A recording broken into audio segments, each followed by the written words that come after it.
লম্ব বৃত্তাকার চোঙ এই অধ্যায়ে কোষে দেখি ৮ আর ১৪ দাগে থেকে আলোচনা করব।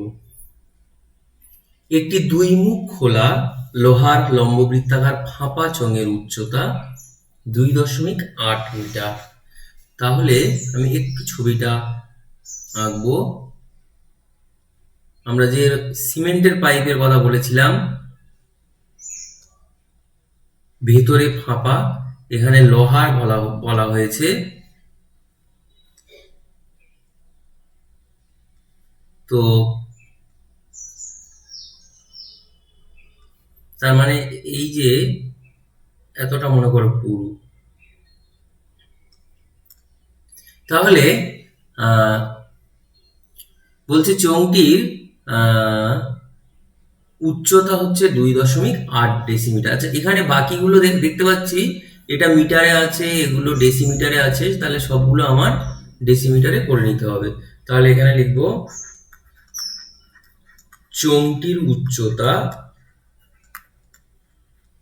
এইচ সমান ২.৮ মিটার। এটাকে ডেসিমিটারে করলে হবে ২৮ ডেসিমিটার। এখানে দেখতে পাচ্ছি অন্তর ব্যাস দেয়া আছে, তাহলে ব্যাসার্ধ বের করতে হবে। অন্তর ব্যাসের দৈর্ঘ্য হচ্ছে ৪.৬ ডেসিমিটার। তাহলে লিখবো চোঙটি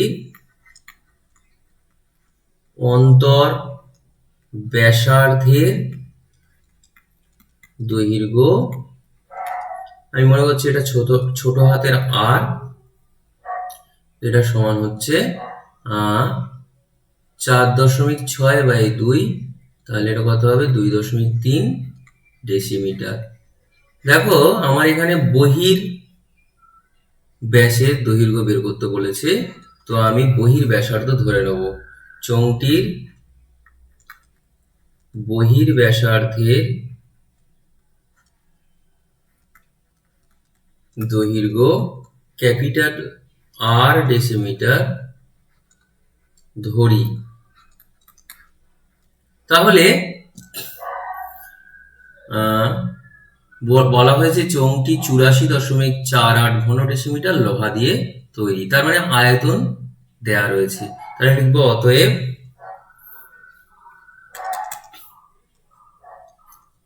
চোঙটিতে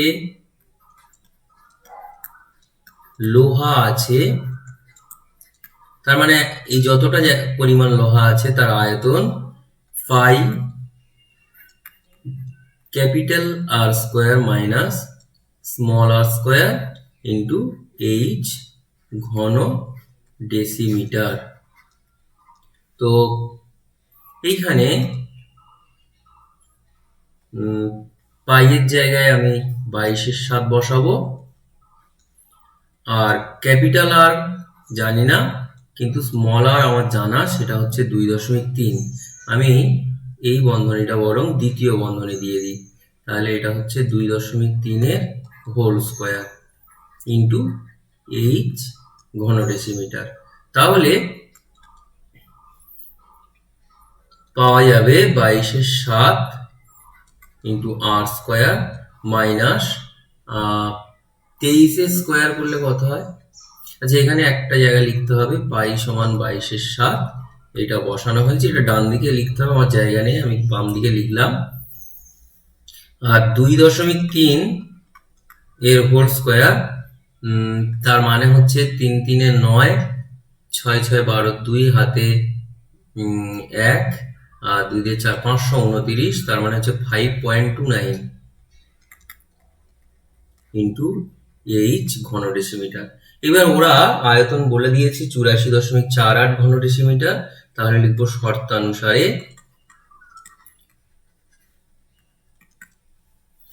শর্তানুসারে হচ্ছে এটা সমান 84.48 ঘন ডেসিমিটার।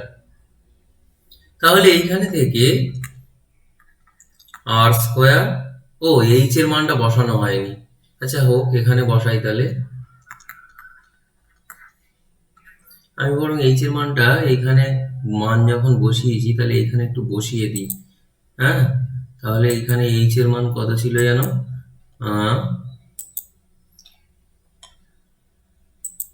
আমার আগের লাইনে এইচ এর মান হচ্ছে 28 ডেসিমিটার। তাহলে এখানে হবে 28, তাহলে এখানে থাকবে 28, তাহলে এখানে 28। ও তাহলে তো এখানে কাটাকাটি একটু করেই নেওয়া যায়, 4 সাথে 28, তাহলে আমার এটা সমান দাঁড়াবে 84.48। খেয়াল করে এগুলো নিচে চলে আসবে, তাহলে 22 ইন্টু 4। তো আমি যদি দশমিক তুলে দিই তাহলে নিচে হবে আমার 100। কাটাকাটি যদি করি 4 2 8, 4 1 4, 4 1 4, 4 2 8, এবার 11, আর এটাকে যদি 2 দিয়ে কাটি 2 1 2, 2 5 10, 2 6 12, দেখি 11 দিয়ে যায় কি? যাবে, দেখতে পাচ্ছি 9 11 99, 6 11 66, তাহলে এইটা পাচ্ছি। এখন তাহলে আর স্কোয়ার মাইনাস 5.29 এটা সমান 100 দিয়ে ভাগ করলে এটা হবে, তাহলে আর স্কোয়ার সমান 0.96 প্লাস 5.29, এটা যোগ করলে হবে 9 6 15, মনে হচ্ছে 6.25 হবে। আচ্ছা, তাহলে এখান থেকে আর সমান √6.25, তার মানে হচ্ছে 2.5। তাহলে হয়ে গেল। আমাকে বের করতে বলা হয়েছে যে বহির ব্যাসের দৈর্ঘ্য, তাহলে লিখবো অতএব চোঙটির বহির ব্যাসের দৈর্ঘ্য, অতএব চোঙটির বহির, সরি এটা এখানে হবে বহির ব্যাসের দৈর্ঘ্য সমান 2.5 ইন্টু 2 সমান 5 ডেসিমিটার। এরপর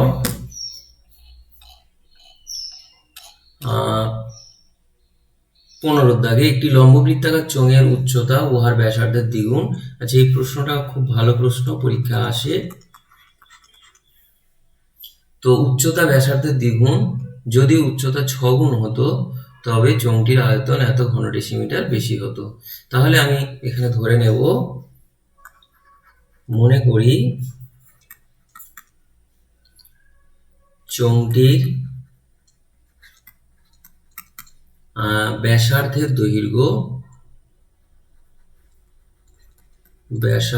দৈর্ঘ্য ছোট হাতের আর ডেসিমিটার। খেয়াল করো এখানে দেখো ডেসিমিটারের গল্প রয়েছে, তাই ডেসিমিটার ধরে নিলাম। তাহলে লিখব এবং প্রথমে উচ্চতা, প্রথম ক্ষেত্রে লিখি, প্রথম ক্ষেত্রে উচ্চতা h1 সমান 2r ডেসিমিটার, দ্বিতীয় ক্ষেত্রে উচ্চতা h2 সমান, এই যে বলা আছে 6 গুণ হবে তাই 6r, দেখো এখানে দ্বিগুণ তাই 2r, 6 গুণ তাই 6r ডেসিমিটার। তো বলা হয়েছে চোঙটির আয়তন 539 ঘন ডেসিমিটার বেশি হতো। তাহলে এখানে লিখব অতএব, আমি একটু বেশি লিখছি, প্রথম ক্ষেত্রে চোঙটির আয়তন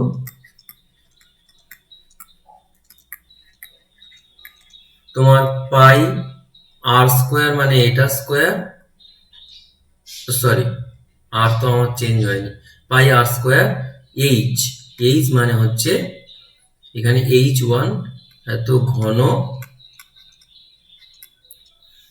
তার মানে হবে পাই আর স্কোয়ার ইন্টু 2r ঘন ডেসিমিটার, তার মানে হবে 2 পাই আর কিউব ঘন ডেসিমিটার।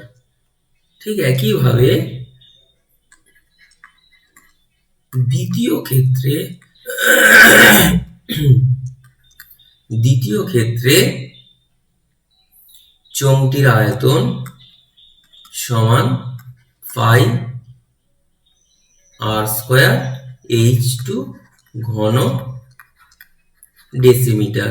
তাহলে এখানে হচ্ছে পাই আর স্কোয়ার, H2 মানে হচ্ছে 6R, তার মানে হচ্ছে 6 পাই আর কিউব ঘন ডেসিমিটার। এইবারে লিখবো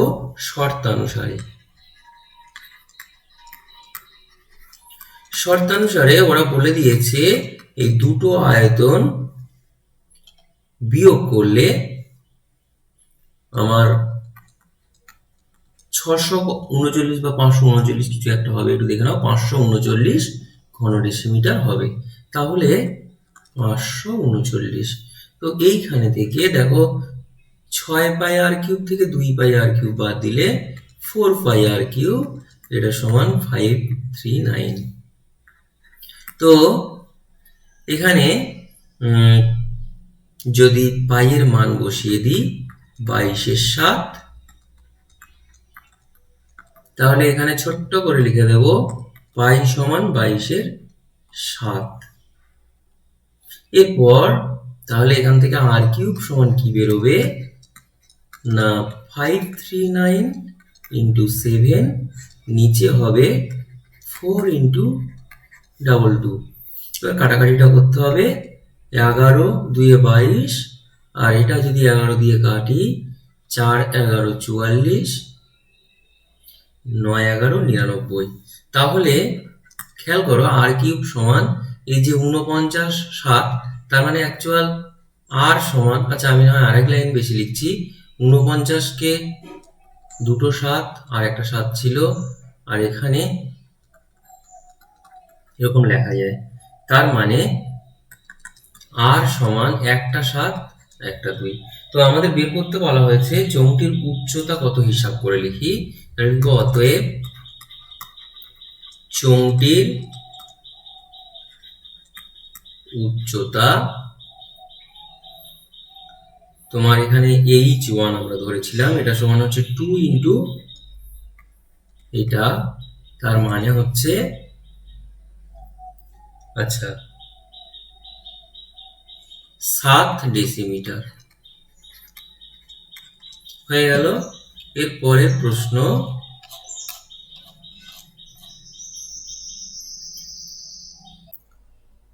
ফায়ার ব্রিগেডের কোনো একটি দল একটি জল ভর্তি লম্ববৃত্তাকার ট্যাঙ্কারের জল 2 সেন্টিমিটার ব্যাসের 3টি হোস পাইপ দিয়ে মিনিটে 420 মিটার বেগে ঢেলে 40 মিনিটে আগুন নেভালো। যদি ট্যাঙ্কারটির ব্যাসের দৈর্ঘ্য 2.8 মিটার এবং দৈর্ঘ্য 6 মিটার হয়, তবে আগুন নেভাতে কত জল লেগেছে। খেয়াল করো আগুন নেভাতে কত জল লেগেছে, এটা এই ট্যাঙ্কারের ব্যাস বা ট্যাঙ্কারের দৈর্ঘ্যের সঙ্গে কোনো সম্পর্ক নেই। সুতরাং এইটুকু আমার প্রথম প্রশ্নের উত্তরে বের করতে কোনো কাজে লাগবে না। এটা দ্বিতীয় প্রশ্নের জন্য, যে ট্যাঙ্কারে আর কত জল আছে তার জন্য এটা কাজে লাগবে। তো আমি তাহলে প্রথম প্রশ্নের জন্য যে প্রত্যেকটা পাইপের মুখের ব্যাসার্ধ প্রথমে বের করে নিতে হবে। তাহলে এখানে লিখেছি একটি হোস পাইপের ব্যাসার্ধের দৈর্ঘ্য, দেখো আমার এটা 1 সেন্টিমিটার। এইটাকে খেয়াল করো, আমি কি করছি, যেহেতু এটা জলের কতটা জল আছে বা কতটা জল লেগেছে, তার মানে এটা লিটারে বের করলে সুবিধা হবে, তাই এটা ডেসিমিটারে নিয়ে যাচ্ছি, কারণ 1 ঘন ডেসিমিটার সমান 1 লিটার। তো ডেসিমিটারে নিয়ে গেলে এটা হবে 1/10 ডেসিমিটার। সেন্টি থেকে ডেসিতে গেলে 10 দিয়ে ভাগ করতে হয়। এবার প্রতিটি হোস পাইপ দিয়ে মিনিটে জল বের হয় 420 মিটার আছে, এটাকে যদি আমি ডেসিতে নিয়ে যাই তাহলে 10 দিয়ে গুণ হবে, তার মানে আরেকটা শূন্য বাড়বে, এত ডেসিমিটার। তো এইখানে প্রতিটি হোস পাইপ দিয়ে তাহলে মিনিটে যে জল বের হয় তার আয়তন হচ্ছে পাই আর স্কোয়ার এইচ ঘন ডেসিমিটার। তো এইখানে পাইয়ের মান হচ্ছে আমার 22/7, আর আর মানে হচ্ছে 1/10 এর হোল স্কোয়ার, এইচ মানে এটা এত ঘন ডেসিমিটার। তার মানে হচ্ছে 22/7 গুণ 1/10 গুণ 1/10 গুণ, এবার একটু কাটাকাটি করতে হবে।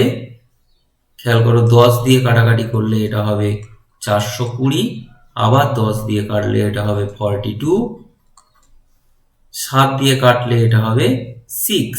তাহলে আমার উপরে হচ্ছে 6 আর 22 গুণ করতে হবে। তাহলে 6 দিয়ে গুণ করলে হয় 132 ঘন ডেসিমিটার। এবার বলা হয়েছে একটা হোস পাইপ, এখানে হোস পাইপগুলো 40 মিনিট ব্যবহার করা হয়েছে। তাহলে মানে 40 মিনিট আমাদের মেশিন চালানো ছিল। তাহলে আমার 40 মিনিটে জল কতটা বের হবে, এর সাথে 40 দিয়ে গুণ হয়ে যাবে, এত ঘন ডেসিমিটার। এবার আমার 4খানা হোস পাইপ চালানো হয়েছে, মানে আবার একটা 4 দিয়ে গুণ হবে। তাহলে 4টি হোস পাইপের জন্য দিয়ে 40 মিনিটে জল বের হবে। আচ্ছা, এখানে 40 দিয়ে গুণ করলে গুণটা নয় করেই রাখি। 4 2 8, 4 3 12, 2 হাতে 1, 4 একে 4 একে 5, এত ঘন ডেসিমিটার। তাহলে 40 এই 4টি পাইপ দিয়ে বের হবে, আবার একটা 4 দিয়ে গুণ হবে, এত ঘন ডেসিমিটার। তো এখান থেকে 4 দিয়ে গুণ করলে হবে 4 0 0, 4 8 32, 2 হাতে 3, 4 2 8 3 11, 1 হাতে 1, 4 5 20 আর 1 21। তাহলে 21,120 এত ঘন ডেসিমিটার। এটা সমান আমরা লিখতে পারি 21,120 লিটার। তার কারণ হচ্ছে এখানে লিখে দেব, যেহেতু 1 ঘন ডেসিমিটার সমান 1 লিটার। তাহলে আমার প্রশ্ন করা হয়েছিল যে কতটা জল আগুন নেভাতে ব্যবহার করা হয়েছে। লিখব অতএব আগুন নেভাতে,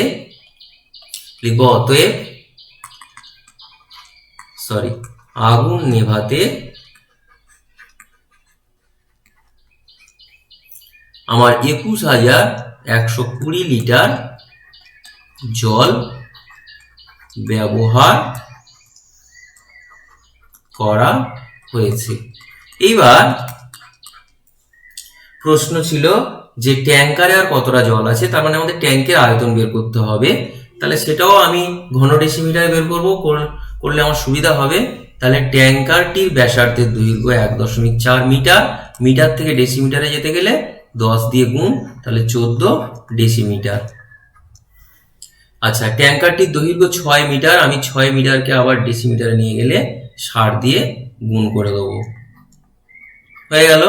এবার তাহলে ট্যাঙ্কারটির আয়তন এত ঘন ডেসিমিটার। তাহলে পাই মানে তো 22/7, এখানে আমি লিখে দিলে ভালো হতো, যেখানে পাই এর মান ব্যবহার করেছি সেখানে ছোট্ট করে লিখে দেবো পাই সমান 22/7। এটা ডান দিকে লিখবে, আমার ডান দিকে জায়গা নেই, আমি বাঁ দিকেই লিখলাম। তাহলে আর মানে হচ্ছে আমার এখানে লিখে রেখেছি 14 ডেসিমিটার, তাহলে 14 স্কোয়ার, আর এইচ মানে হচ্ছে 60, এত ঘন ডেসিমিটার। তাহলে এইখানে 2 বার 14, 60, কাটাকাটি হবে 7 2 14, তাহলে আমার এই কটা গুণ করতে হবে, 22 গুণ 28 গুণ 60, তাহলে হচ্ছে 36,960 এত ঘন ডেসিমিটার। তো তার মানে আমরা লিখতে পারি 36,960 লিটার। তার কারণ একটু আগে আমার লেখা হয়েছে 1 ঘন ডেসিমিটার সমান 1 লিটার। তাহলে লিখবো অতএব ট্যাঙ্কারে আর কতটা জল আছে, 36,960 লিটার থেকে বাদ যাবে 21,120,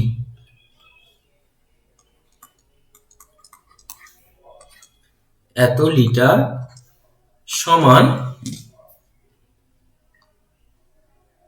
21,000, তাহলে 120 বিয়োগ করে দিচ্ছি, দিলে 15,840 লিটার জল আছে।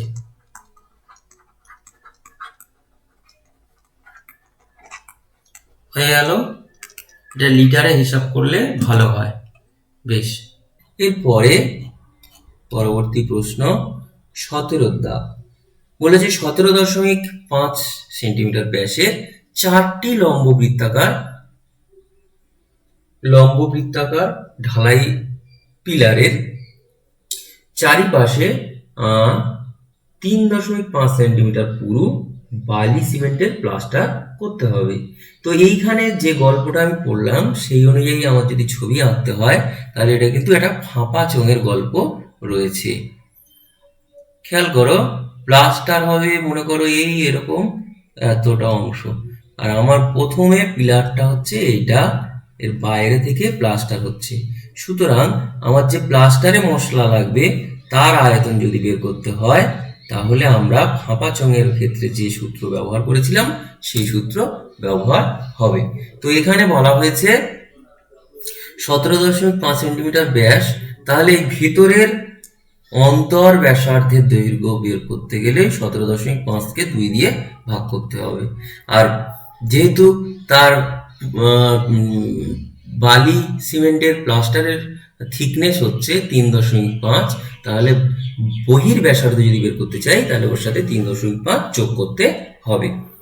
এবার তাহলে লিখি যে প্রতিটি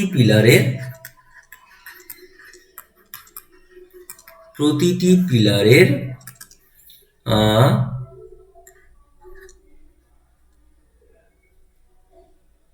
আচ্ছা এখানে প্রতিটি পিলারের আচ্ছা অন্তর লেখার দরকার নেই, প্রতিটি পিলারের ব্যাসার্ধের দৈর্ঘ্য আমি এই অন্তরটা একটু কায়দা করে লিখব। ব্যাসার্ধের দৈর্ঘ্যটা ছোট হাতের আর ধরছি, যেহেতু এটা অন্তর আমার মনে আছে তাই আমি ছোট হাতের আর ধরলাম। 17.5/2 সেন্টিমিটার। এবার লিখব প্রতিটি পিলারের, এখানে প্রতিটি পিলার লিখছি, এখানে লিখব প্লাস্টার সমেত, তার আগে লিখব প্লাস্টার সমেত প্রতিটি পিলারের ব্যাসার্ধের দৈর্ঘ্য, এইটা আমি বহির ব্যাসার্ধ ভাবছি, ক্যাপিটাল আর সমান হচ্ছে 17.5/2, এর সঙ্গে আমার যোগ হবে 3.5। তো এইটা আমার যোগটা করতে হবে, তো এটা হবে 7 নিচে 2, 17 সাথে কত হয় 24.5/2 সেন্টিমিটার হয়ে গেল। এবার বাকিটা পড়বো। বলেছে প্রতিটি পিলার যদি 3 মিটার লম্বা হয় তবে কত ঘন ডেসিমিটার মশলা লাগবে। তাহলে এখানে লিখব প্রতিটি পিলারের দৈর্ঘ্য h সমান 3 মিটার। 3 মিটারটা যেহেতু আগের গুলো সেন্টিমিটার আছে তাহলে 300 সেন্টিমিটার। তাহলে এখানে লিখবো অতএব মশলার আয়তন, অতএব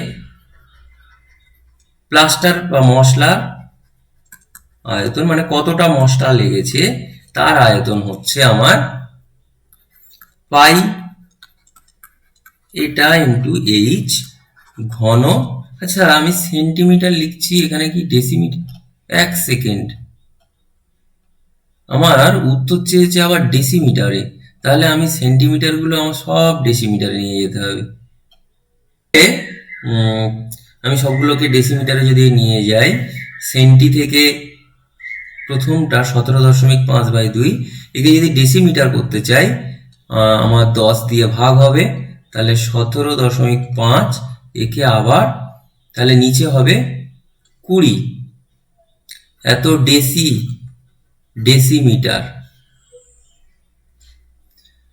আচ্ছা তাহলে এখানেও আমার তাহলে 10 দিয়ে ভাগ হবে, তাহলে 24.5 আর নিচে হবে 20, এত ডেসিমিটার। এবার এটাকে একটু কাটাকাটি করে ছোট করে দেওয়া যায়, এই দশমিক তুলে দিলে নিচে আর একটা 10, তাহলে এখানে হবে 5 4 20, 5 9 45, এটা হচ্ছে 5 2 10, তাহলে পাচ্ছি 49/40 এত ডেসি। তাহলে আগেরটাও আমি ছোট করে নিতে পারি, 17.5, একে যদি আমি এই দশমিক তুলে দিই আর নিচে তাহলে একটা আমার 10 আসবে, কাটাকাটি করলে 5 2 10, এটা হচ্ছে 5 3 15, 2 25, 5 5 25, আচ্ছা আবার 5 দিয়ে কাটলে 5 7 35, এটা 5 4 20, তাহলে আমার এটা দাঁড়াচ্ছে ওপরে 7 আর নিচে হচ্ছে আমার 8 এত ডেসিমিটার। এইবার আমার এখানে দৈর্ঘ্য আমি যেটা বের করেছি 3 মিটার, একে কি করব 30 ডেসিমিটার, মিটার থেকে ডেসিমিটারে যেতে গেলে 10 দিয়ে গুণ করতে হয়। তাহলে আয়তন কত হবে, পাই r square minus small r square into h ঘন ডেসিমিটার। তাহলে এখানে আমার বের করতে বলা হয়েছে যে কত মশলা লাগবে, তাহলে পাই এর মান হচ্ছে 22/7। আচ্ছা এখানে ক্যাপিটাল আর এটা মানে হচ্ছে আমার 49/40 হোল স্কয়ার মাইনাস ওটা ছিল বোধহয় 7/8 হোল স্কয়ার ইন্টু এইচ মানে হচ্ছে 30 ঘন ডেসিমিটার। তো এটা একটা পিলারের জন্য, 4টে পিলারের জন্য তাহলে 4 দিয়ে গুণ হবে, তো আমি সে গুণ পরে করব। তাহলে উপরে হচ্ছে আমার এটা ইন্টু, একটু দেখে আসি,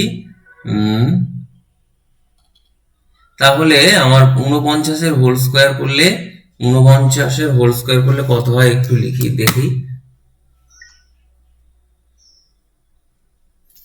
2401, আর নিচে হচ্ছে 1600 মাইনাস এটা হচ্ছে 49। আচ্ছা আমি বরং এক কাজ করি, এটাকে একটু আলাদাভাবে করছি, খেয়াল করো এটা হচ্ছে 49 নিচে 40 এর হোল স্কয়ার মাইনাস এটা 49/64, এখানে গুণ আছে 30 ঘন ডেসিমিটার। তো উপর থেকে খেয়াল করো আমি 49 একটা কমন নিতে পারি, তাহলে এইখানে থাকবে 49, একটা 49 থাকবে আর নিচে থাকবে 1600 মাইনাস এখান থেকে 49 চলে গেছে, তার মানে এটা হবে অনলি 64, আর এখানে থাকবে 30 ঘন ডেসিমিটার। আচ্ছা এইখানে একটু কাটাকাটি হয়ে যাবে, 7 7 49, তাহলে আর এই ভিতরে আমার একটু বিয়োগ করতে হবে, তাহলে 22 7 আর 30 এই কটা একটু গুণ করে নিচ্ছি, আচ্ছা গুণ করব না থাক, তাহলে এখানে থাকবে 22 গুণ 7 গুণ 30, আর ভেতরটা কি করছি লসাগু। খেয়াল করো 1600 আর 64 এই দুটো লসাগু করতে হবে, তো আমি যদি 8 দিয়ে দিই তাহলে হচ্ছে 8 2 16, এটা 8, আবার যদি 8 দিয়ে দিই তাহলে 8 2 16, 8 5 40, তাহলে এটা 1, তাহলে আমার লসাগু হচ্ছে 25 গুণ 8 গুণ 8, তার মানে 1600ই আমার লসাগু। তাহলে এখানে হচ্ছে 49 আর 64 দিয়ে যদি ভাগ করি তাহলে এটা হচ্ছে 25, এই যে 8 8 64, তাহলে পড়ে থাকছে 25, তাহলে এই এত ঘন ডেসিমিটার। তাহলে এইখানে থেকে আমি পেয়ে যাব 22 গুণ 7 গুণ 30 গুণ এটা পাবো, এত ঘন ডেসিমিটার। এবার কাটাকাটি হয়ে যাবে, তো 10 দিয়ে কাটলে এটা হবে 160, আর 4 দিয়ে কাটলে 4 6 24, এটা 4 4 16, তাহলে 40 পেলাম। 2 দিয়ে কাটলে 2 3 6, 2 20 40, আবার 2 দিয়ে কাটলে এটা 11, 2 10 20, তাহলে পেয়ে গেলাম উপরে 11 7 আর দুটো 3, নিচে হচ্ছে শুধু 10, তার মানে হচ্ছে আমার 11 3 3 9 7 9 63 গুণ করলে পাচ্ছি 693 আর নিচে হলো 10 এত ঘন ডেসিমিটার। এই যদি দশমিকে আনি তাহলে এত ঘন ডেসিমিটার। তাহলে এটা একটা পিলারের জন্য আমার এই মশলা লেগেছে। তাহলে লিখবো অতএব 4টে পিলারের জন্য লিখবো অতএব 4টি পিলারের জন্য মশলা লাগবে। তাহলে কি হবে 69.3 × 4 ঘন ডেসিমিটার। তাহলে এই গুণটা করতে হবে 4 দিয়ে যদি গুণ করি 69.3 × 4 পাচ্ছি 277.2 ঘন ডেসিমিটার। এবার এর একটা দ্বিতীয় পার্ট রয়েছে, বলছে প্লাস্টারের মশলা তৈরি করতে যদি 4:1 অনুপাতে বালি এবং সিমেন্ট মেশাতে হয় তবে কত ঘন ডেসিমিটার সিমেন্ট লাগবে। তাহলে এটা 2 নম্বরের জন্য লিখছি। খেয়াল করো এখানে বালি আর সিমেন্টের আনুপাতিক ভাগহার বলে দিয়েছে 4:1, তাহলে কত সিমেন্ট লাগবে। তাহলে এখানে লিখবো সিমেন্টের আনুপাতিক ভাগহার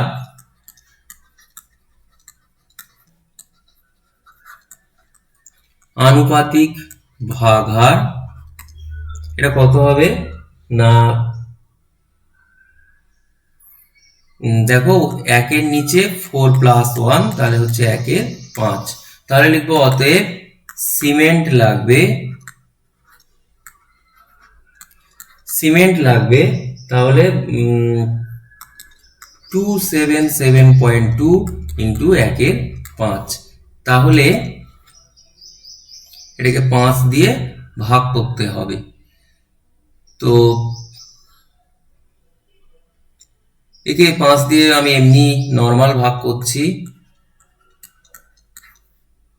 5 5 এ 25, 2 27, আবার 5 5 এ 25, 2.2, 5 4 এ 20, আবার 2 5 4 এ 20।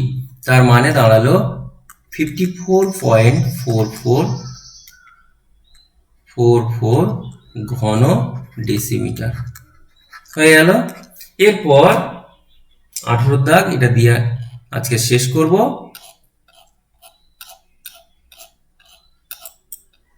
বলা হয়েছে যে একটি লম্ব বৃত্তাকার ফাঁপা চোঙের বহির্ব্যাসের দৈর্ঘ্য 16, তাহলে বহির্ব্যাসার্ধ বের করতে হবে, আর অন্তর্ব্যাসের দৈর্ঘ্য 12।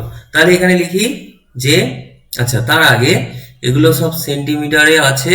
চোঙটিকে গলিয়ে 2 সেন্টিমিটার দৈর্ঘ্যের ব্যাস বিশিষ্ট, আচ্ছা সবগুলোই সেন্টিমিটারে আছে তাহলে কোনো অসুবিধা নেই। তাহলে লিখবো ফাঁপা চোঙটির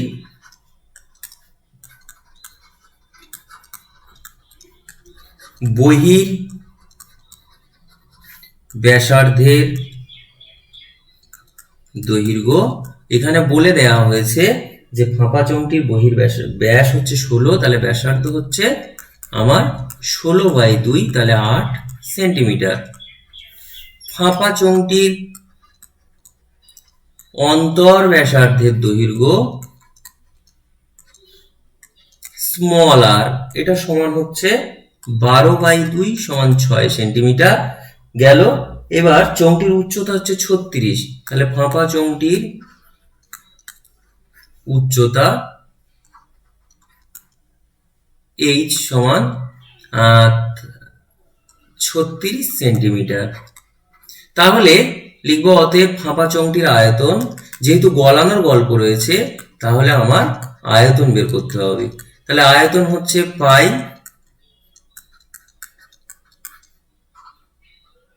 এটা এত ঘন সেন্টিমিটার। তো আমি পাই এর মান বসাচ্ছি না, তার কারণ আমার পাই এর মান কেটে যাবে পরে, তাই আমি বসাচ্ছি না। তাই এটা হচ্ছে বসিয়ে দিলাম তাহলে পাচ্ছি 64 মাইনাস 36 ইন্টু 36। তো 64 থেকে এটা বাদ দিলে হবে 28 গুণ 36 ঘন সেন্টিমিটার। এটা গেল আমার ফাঁপা চোঙটার আয়তন। এবার আসবো আমার ওই ছোট যে নিরেট চোঙগুলো রয়েছে সেই নিরেট চোঙের আয়তন। তাহলে এখানে লিখি একটি নিরেট চোঙের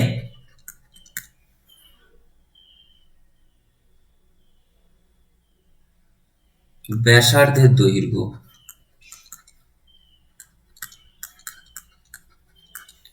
আমি এটা আর কিছু ধরছি না, মনে করো একবারেই লিখে দেবো। তাহলে 1 সেন্টিমিটার। একটি নিরেট চোঙের দৈর্ঘ্য এটা আছে 6 সেন্টিমিটার। তাহলে এখানে লিখবো একটি নিরেট চোঙের আয়তন। আয়তন কি হবে? পাই আর স্কোয়ার ইন্টু এইচ ঘন সেমি। পাই থেকে গেল 1 স্কোয়ার মানে 1 ইন্টু 6, তাহলে হলো 6 পাই ঘন সেমি। এবার যদি কতগুলো নিরেট চোঙ হবে সেটা আগের আয়তনকে এই আয়তন দিয়ে ভাগ করে দিলে হবে। আবার অনেক ছাত্রছাত্রীরা আমাদের বুঝতে পারে না ভাগ করে দিলে, তাই তাদের জন্য আমি আরেকটু নয় বাড়িয়ে লিখছি। লিখবো মনে করি এক্সটি নিরেট চোঙ তৈরি করা যাবে। তাহলে লিখবো শর্তানুসারে আমার একটা নিরেট চোঙের আয়তন হচ্ছে 6 পাই, তাহলে এক্সটা নিরেট চোঙের আয়তন হচ্ছে এক্স গুণ 6 পাই। এইটা সমান আমার ফাঁপা চোঙের আয়তন যা সেইটা সমান হয়ে যাবে, মানে পাই গুণ 28 গুণ 36 হবে। তাহলে এইখান থেকে x সমান, একে ভাগ করব 6 পাই দিয়ে।